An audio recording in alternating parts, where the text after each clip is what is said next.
നേപ്പാളിലെ ജൻസി പ്രക്ഷോഭത്തെക്കുറിച്ച് സൂക്ഷ്മമായി പഠിക്കാൻ ഡൽഹി പോലീസ് കമ്മീഷണർ സതീഷ് ഗോൾച്ചയുടെ നേതൃത്വത്തിൽ ഉന്നതതല യോഗം ചേർന്നു. അടിയന്തര സാഹചര്യമുണ്ടായാൽ നേരിടാൻ പദ്ധതി തയ്യാറാക്കാൻ നിർദ്ദേശം നൽകി. ബൽറാം നെടുങ്ങാടി വിവരങ്ങളുമായി. ബൽറാം, എന്തുകൊണ്ടാണ് ഇങ്ങനെയൊരു നീക്കത്തിലേക്ക് കടന്നിരിക്കുന്നത്?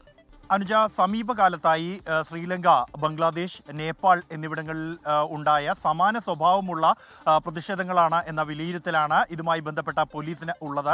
പ്രത്യേകിച്ച് നേപ്പാളിലെ ജൻസി പ്രക്ഷോഭം അത് തലസ്ഥാനം കേന്ദ്രീകരിച്ച് ഇത്തരത്തിലുള്ള പുതിയ തലമുറ സമരങ്ങൾക്കുള്ള സാധ്യത അത് മുൻനിർത്തിക്കൊണ്ടാണ് ഇതിനെ എങ്ങനെ നേരിടണം എന്നതുമായി ബന്ധപ്പെട്ട് വിശദമായി തന്നെ പഠിക്കാനുള്ള ഒരു തീരുമാനം ഡൽഹി പോലീസ് കൈക്കൊണ്ടിരിക്കുന്നത്.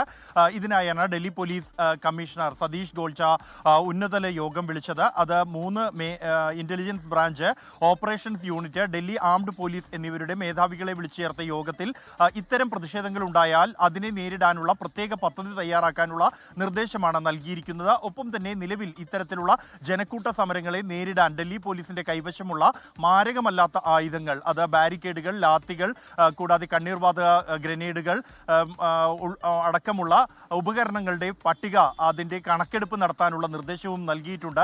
ഇതോടൊപ്പം തന്നെ സമൂഹ മാധ്യമങ്ങളിൽ ഇത്തരത്തിലുള്ള പ്രചരണങ്ങളിലൂടെ ആളുകളെ ഒന്നിപ്പിക്കുന്നത് നിരീക്ഷിക്കുന്നതിനായുള്ള പ്രത്യേക സംഘത്തെ നിയോഗിക്കാനുള്ള തീരുമാനവും എടുത്തിരിക്കുന്നു. ഇതിനായി ഈ ജൻസി പ്രക്ഷോഭം ഏത് തരത്തിലാണ് രൂപപ്പെട്ടത് എന്നത് സംബന്ധിച്ച് സൂക്ഷ്മമായി ഡൽഹി പോലീസ് പഠിച്ചു വരികയാണ്. ജൻസി പ്രക്ഷോഭത്തെക്കുറിച്ച് സൂക്ഷ്മമായി പഠിക്കാനും വിലയിരുത്താനുമാണ് ഡൽഹി പോലീസിന്റെ തീരുമാനം.